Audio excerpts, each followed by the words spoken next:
Hi, honeys. It's Michelle. I'm back with the Do I Have That Other Book Challenge? And yes, I do. I'll just go ahead and get right into it here. If you didn't see the first video, I will put a link to it right here. You can go watch that and then come back and watch this one. Okay, the first question, and I got my questions kind of jumbled up in here. Somewhere along the way, I've seen like on some of the lists, my number 5 is number 17, and then on other ones, my number 8 is number 12, or that kind of thing. So, but it's the same questions. So the first question, do you have a book with a fox on the cover or as part of the plot?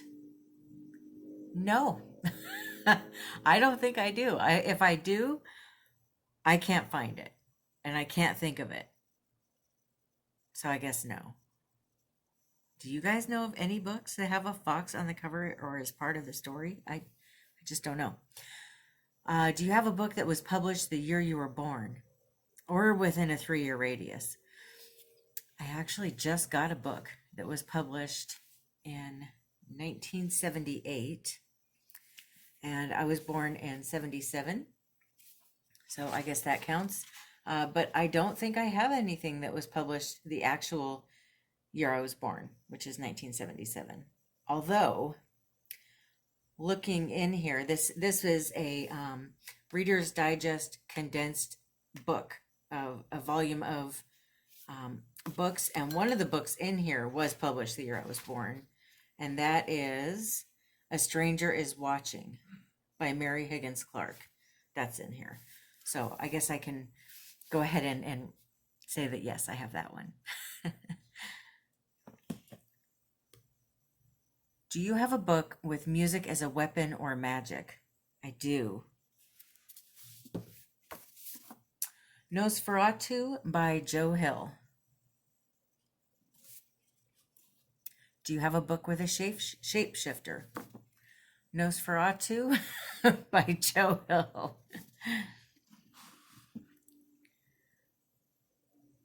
Do you have a book signed by the author? Yes. The Revenge of the Chili Queens by Kylie Logan. I just recently did a video about cozy mysteries and which series they had that I've read when I used to review them that were my favorite ones. And this was actually one of my favorite series. It wasn't the book I showed in the video, but apparently this was the one that the author had sent for me to review. And when I did the reviews, I'd say about half the time the books would be signed by the author. So here you go. And she even wrote my name on it, which is really nice. Do you have a book with a mostly red cover? Oh, I do. Boy, do I. Look at this. This is The Best Christmas Pageant Ever by Barbara Robinson. Have you seen that movie? Now, there's been 3 or 4 made since, but in the 80s, there was a really good one that came out. Do you remember? Because I've been having a hard time finding it. So if you remember that one and you've seen it, tell me where I can find it. Because the 80s one is the one that I love so much. Do you have a book between 287 and 306 pages? Boy, that took forever to find. It was, well, obviously it was the last one that I looked at, right? But it was literally one of the last books on my entire bookshelf that I came across. And it's this one, The Life We Bury by Alan Eskins, which was a really good book, by the way. And this one was 300 pages. I thought that would be easier to find than it was. Do you have a book with a main character who wears glasses? I do. It's The Star-Crossed Sisters of Tuscany by Lori Nelson Spielman. And I'm reading this book right now. It's a really good book. And the main character does wear glasses.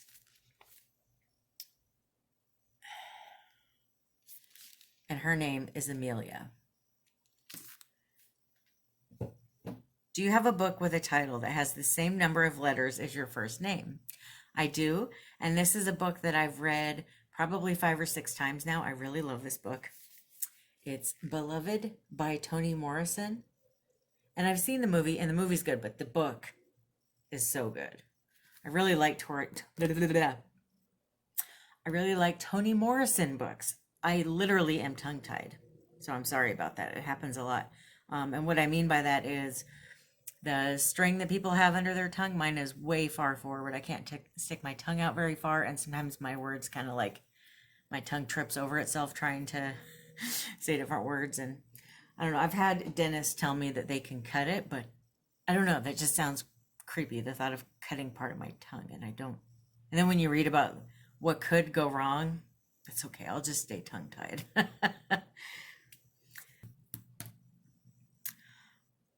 Do you have a book with cybercrime or technology as a plot point? I do. It's actually Brad's book, and I took it from him. It is Ready Player One by Ernest Cline. And I have a loose idea of the book from him telling me what it was about, but that definitely qualifies. Would you recommend Ready Player One, honey? Yeah, especially for 80s nostalgia. And Brad does recommend it, especially if you like 80s nostalgia.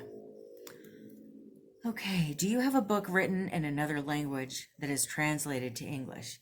I do. In fact, I'm kind of a fan of that. If I can find books like that, I will usually get them.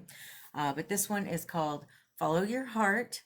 It's by Susanna Tamaro, or Tamaro. And this is hands down one of the best books I've ever read. I've read this one at least 10 times probably.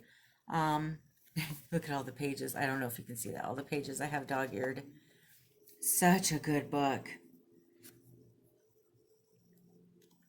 So this was originally published in Italian, and then it was translated to English. It was a bestseller in Italy, but I don't know that it was a bestseller here. I found it on a clearance rack. That's okay with me though, because at the end of the day, who won? I did. Not that it was a race, but you know what I mean, right? Maybe. I don't know what I'm saying. Do you have a book written by an Asian author? I do. I've got a bunch of them actually. I love Asian literature. And so one of them that I have is Saving Fish from Drowning by Amy Tan. I also have a bunch of Lisa C books, and shoot, there's one other lady that I really like. Can't think of her name. But Amy Tan and Lisa C are both Asian authors that I highly recommend.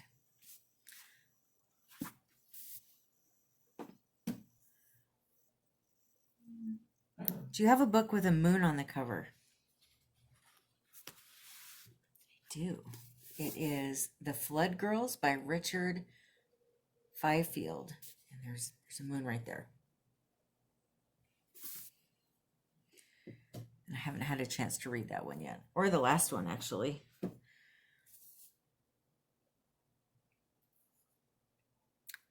Do you have a collection of fairy tales and myths? Yes. Let me grab them, though. Sorry, I brought so many books over here. They're in multiple stacks. I have Grimm's Fairy Tales. And it's a really beautiful book. I found it at a Goodwill. It says an illustrated junior library edition. And it's got really pretty images in here, or illustrations. Let's see. The copyright on this one is 1984. It doesn't have that many pictures in it, but when it does, they're really pretty. But I just thought that this was a really neat book to get, and I figured it would be fun to be able to read these to my nieces and nephews if I'm ever reading to them. I used to have a page on here. What was it called? Story Time with Aunt Michele. And I used to read children's books on here, and I thought it'd be a fun way not just to practice voice acting, because I wanted still want to be a voice actress, but back then I was really still I'm kind of waiting for the world to change in whatever way it's going to before I keep pursuing it. Um, but I thought it'd be fun to do that while working on my voices and all that stuff, but also while teaching children how to read. So I thought this would be something fun to read on that page. And before I got around to it, I had bought a bunch of books. And before I got around to reading all of them, they changed the laws in America to where um, basically the page is still up, but like I can link it down below if you want to look at the page or listen to it, but I can't, like if you do searches, you probably won't find it. You can't leave comments on it. I can never get monetized on it, or so it just kind of defeated the whole purpose of doing the page at that point with the amount of work that went into it. But so the next question is, do you have an illustrated children's book?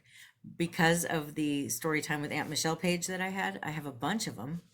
But my favorite one, now this is another one that I bought for the page specifically, and I never got around to making a video for before that new law came out.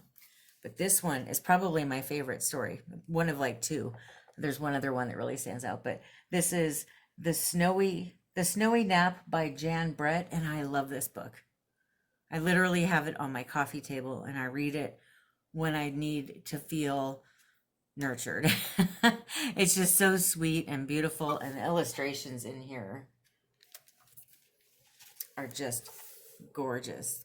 The amount of time and effort that went into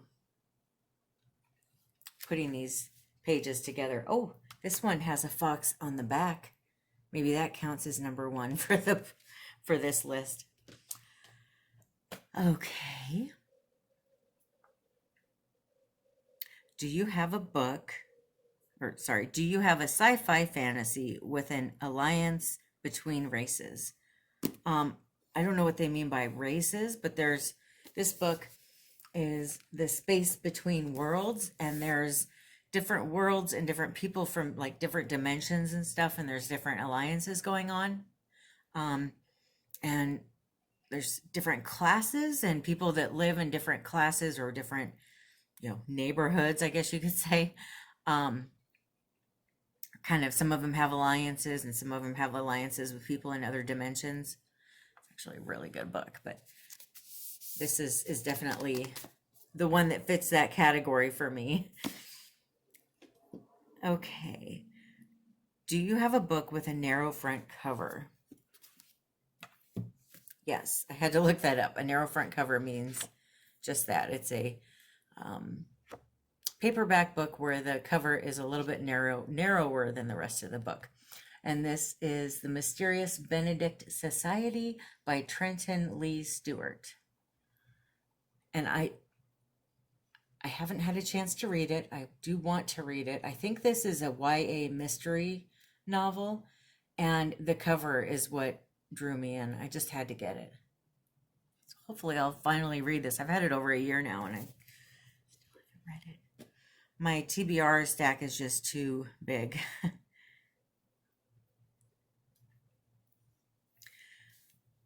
Do you have a book that includes the first chapter of a sequel? I do. And I had to look forever. I don't know why I thought it'd be really easy. No. A lot of the ones that I have that are series books are in storage. So it was really hard to find. This is the one that I found. It's A Lesson in Hope by Philip Gulley. And there is a book after this, and the first chapter is in the back of it. But I haven't had a chance to read this yet. And this one, I think this one was about Thanksgiving. Yeah, it must be, right? It's got a turkey. So I was actually planning on reading this book next. So if you watch my November book reviews, this should be in there.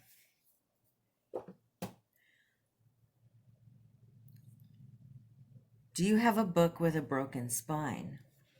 Yeah, got a lot of those, but the one that seemed really obvious was this one. This is They Came to Baghdad by Agatha Christie. And I actually didn't break the spine on this one. I got this at the Goodwill. It was on like a clearance rack for 25 cents. But do you have a book with mismatched covers, or books with mismatched covers? I skipped that one somehow. I do. I'm a Sue Grafton fan.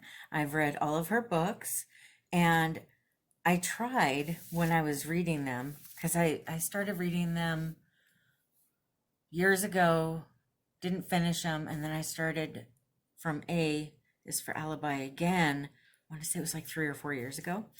And I decided to get kind of fun with it and try to have each of the book covers that I had be the original edition that came out in paperback. So I know I'm kind of nerdy that way with books, but I just thought it'd be fun to have a real special collection of her series, since it's one of my favorite series ever. So I've got, and I don't know for sure that these are the first edition, it's just what I could find. But I've got, so I think it's A through E are in this type of cover, which is just really, really early 90s looking. And then I've got another group of books with this kind of cover, just more of like a mid 90s look. When did these come out anyway? Let's see. Just curious when this one.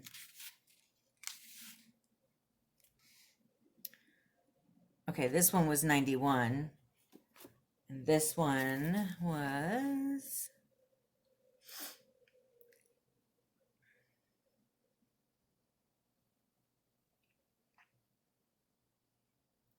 1986. Then they had these editions. So let's see, when did these come out? Yeah, I just thought it'd be so fun to have a bunch of the different editions. This one was 92. And then the last look that they had, and these ones all had the narrow front covers, was the last round of books that she wrote. I think they were the last, I don't know, 8 books maybe, that looked like this, where it was just a solid color with the letter on the front. But tried to stay as true to her as I could with as far as what they looked like each year that they came out, and tried to. But okay, and then there's a bonus question on this one. Do you have a book with all 3 of the above prompts?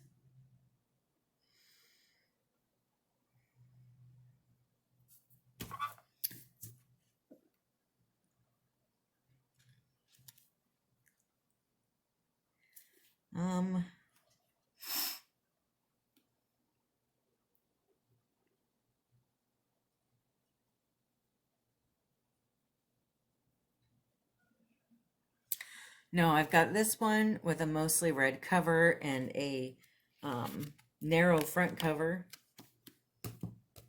And then I have this one that has a shapeshifter and music as a weapon or magic. I guess maybe you could say this one is kind of sci-fi. No, it's not really sci-fi though, but as far as having an alliance between races, there are alliances in here. So maybe this one is all 3, I would say. But that is my Do I Have That Other Book Challenge video. Let me know if there's any book challenges or tags that you would like to see me do. I'd be happy to give them a look and see if there's something I'd be interested in doing. I just find anything book related to be super fun. And these tags and challenges are always just really enjoyable to me. I guess I'm just quite the book nerd. But I hope that you enjoyed it. I hope that you have a wonderful rest of your day. Thank you so much for watching. Please give me a like and subscribe down below if you enjoyed the content of this video. I love you. Bye.